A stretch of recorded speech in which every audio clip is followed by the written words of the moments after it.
Top of the morning, Dan and Amy. So Republicans unveiled their Phase 4 COVID aid package yesterday, as anticipated. People aren't happy. $600 a week goes down to what, $200 a week?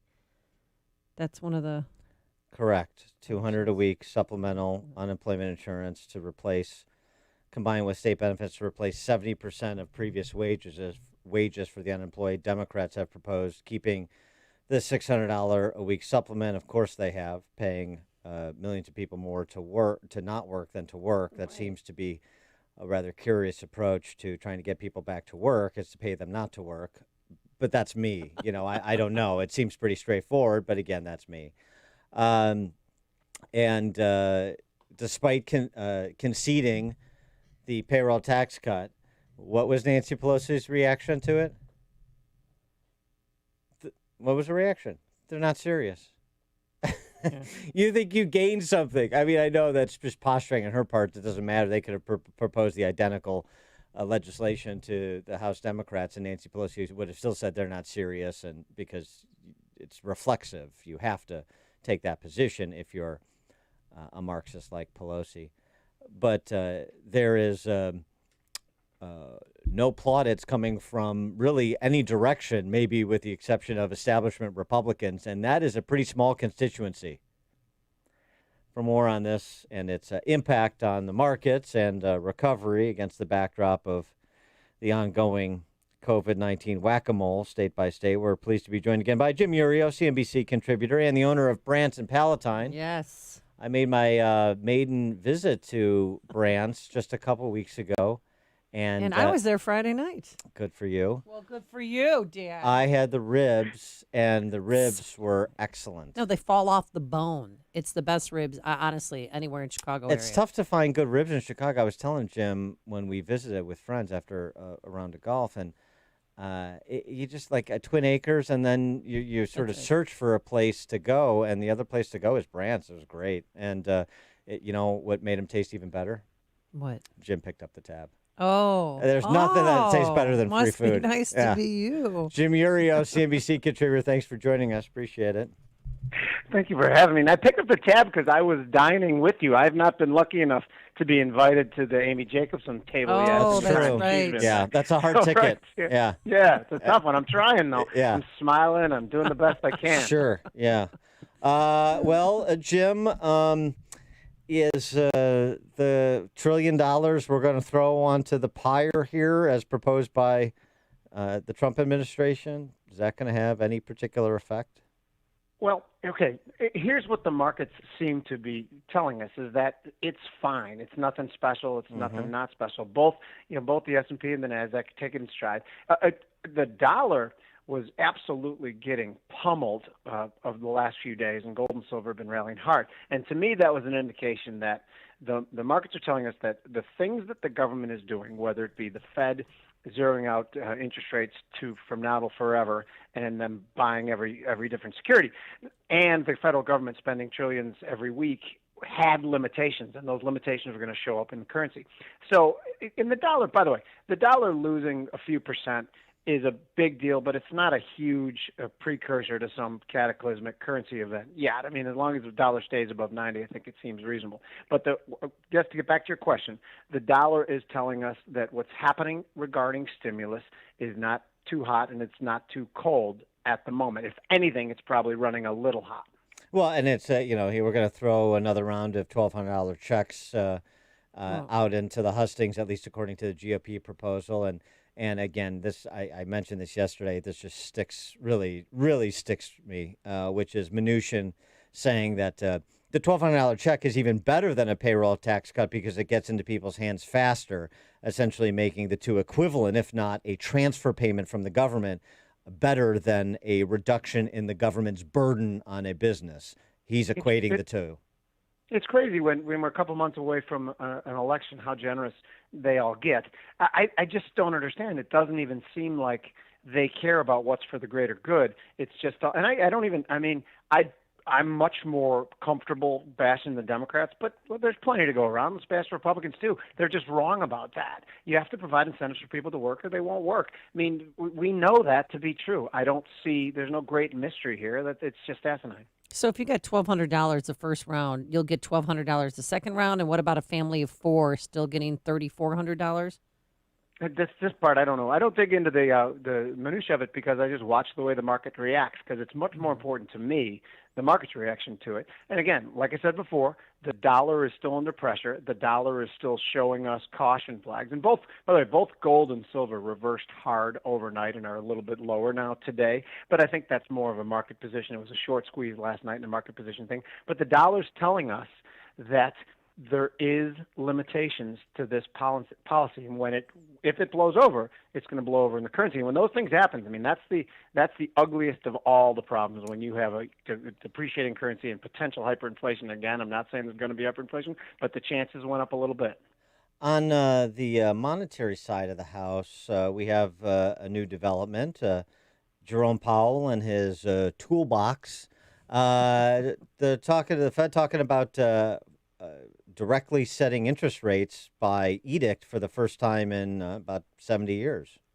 Well, they've experimented with like just say using rhetoric. This came about 6-7 years ago at the Jackson Hole conference where they started experimenting with just saying we're going to keep interest rates this for the next 2 years, and then immediately the traders and the market does their work for them and zeroes out interest rates. So anytime they're talking about an edict, they're talking about just adding a little bit to the fire. But again, what do they even need that for? If you look at the 10-year yields, they're the ones who are buying 10 years out, and they've successfully just completely grounded the 10-year yield to between 0.6 and 0.7. It's a halt. Even if we see inflation, like this is the thing that should be amazing, and I don't think people are talking about as much.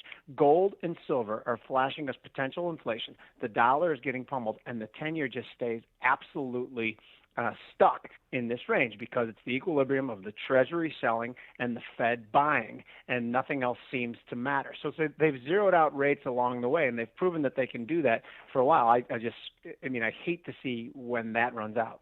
Well, and so then you have people betting against the Fed rather than betting against them, betting on the market or against the market, and so interest rates don't tell you anything about the economy; they just tell you about Fed policy.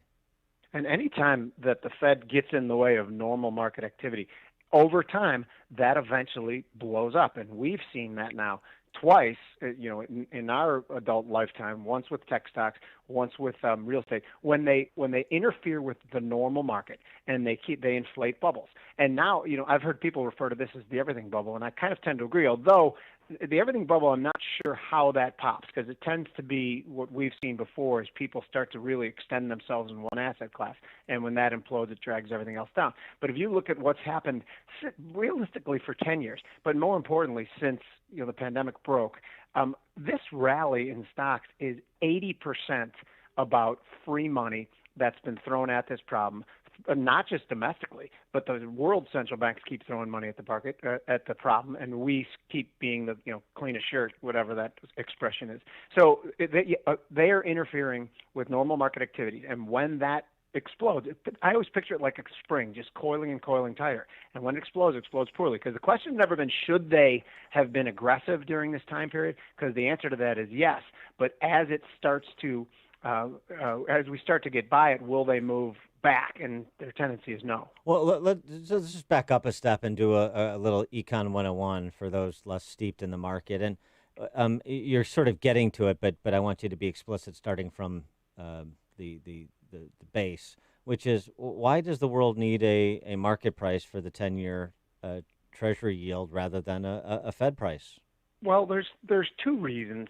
The reason the Fed comes in and collapses interest rates the whole way out is because, one, they want to encourage people to borrow and spend, particularly businesses. But two, and this is the slightly more nefarious, they want to take away any sort of safe rate that people can invest their money in to encourage people to invest a little bit, step a little bit further out the risk curve to invest, because if you can't get any money in tenure, what's the point of putting in tenure? And realistically, I wouldn't own a restaurant if there was a market price for regular yields for the last 20 years. There's no place to get your money, so you start to look to be more creative. So it works in some ways, but what it tends to do is people start to increasingly riskier and riskier as they get sick of not getting any government safe yield. And then once everybody's on board and everybody's borrowed up to get into whatever the riskiest asset is, that's when it implodes. And that's what happened in the real estate market, and that's what happened in the tech stock market. And it's ugly when it happens, as we've seen. I wanted to get your reaction to this development as well, see how we could take advantage of this marketplace. Online porn viewing in Washington, dormant since most offices closed in March, has spiked. According to the popular website Strip Chat, which I know you're familiar with, weekly users have gone from about 3,000 inside the Beltway during the shutdown to about 55,000 now. Online porn viewing among federal employees and others in D.C. up 1,600%. So that seems to be a growth industry. Is that something you want to take a long position on, Jim? Absolutely. By the way, addiction. Let's just. Can we change it to addiction to make it more of a family show? Well, yeah, we can if you want. If you no, must. but yeah, I guess the porn part of it is a lot more fun. No, the point of it is this, and there's a really a simple market premise that comes from this, and that's if you create this situation that we've created, particularly with lockdowns and things, you drive people to emotional problems, and people look to self-medicate, and that's why you see it. You see it in a lot of different things, and porn is up there. Porn, I imagine, is highly addictive. I'm told by guys that people. But anyway, I imagine that it's addictive. Yes, right. There's sex addicts. Yes. There's drug addicts. Yes, alcoholics. That's one of my favorite things on the planet. But anyway, we'll get back to that later. But the reality of this is people tend to self-medicate, and we all know people who have these personalities. It's more than not, unfortunately, and it's an enormous thing, and it goes in that column of how stupid and poorly done the lockdowns were. I self-medicate with Brandt's baby back ribs. There you That's go. a great way. And golf. That's how I cope. Yeah. Right. Food is going to be part of that too, and the very thing, that makes us a society that was so susceptible to sicknesses is going to probably be even worse on the other side, because people sit at home and they self-medicate with bad free food, not high-end food like Brandt's ribs. Of course not. Not and then there's high-end. restrictions on how many people can be at workout clubs now, and I mean it's just. The And circle of hell we're in. He is Jim Iuorio, CNBC contributor and proprietor of Brandt's in scenic Palatine, Illinois. Jim, thanks for joining us. Appreciate it. Thanks for having me, guys. Thanks, Jim. And we'll see you at Brandt soon. And he joined us on our turnkey.pro answer line. The more you listen, the more you'll know. This is Chicago's Morning Answer. Morning Answer on AM 560. The Answer. The Lou Dobbs Financial Report is brought to you by Signature Bank, helping local businesses succeed. Visit signaturebank.bank for your commercial banking needs. I'm Lou Dobbs. Target will close on Thanksgiving. Chief executive of Walgreens stepping down. Under Armour may face action from U.S. regulators. Those stories next. You've all probably heard of asbestos and know that it's dangerous. And you may also know exposure to asbestos is the only known cause of mesothelioma, a deadly cancer. People who were exposed to asbestos decades ago are being diagnosed to this day with mesothelioma. That's because it can take as many as 30 or even 50 years to develop. But did you also know there's money to pay victims of asbestos exposure from years ago? An estimated $30 billion available to help compensate victims and their families. If you or a member of your family have been diagnosed with mesothelioma, you may be able to receive some of this money without ever going to court or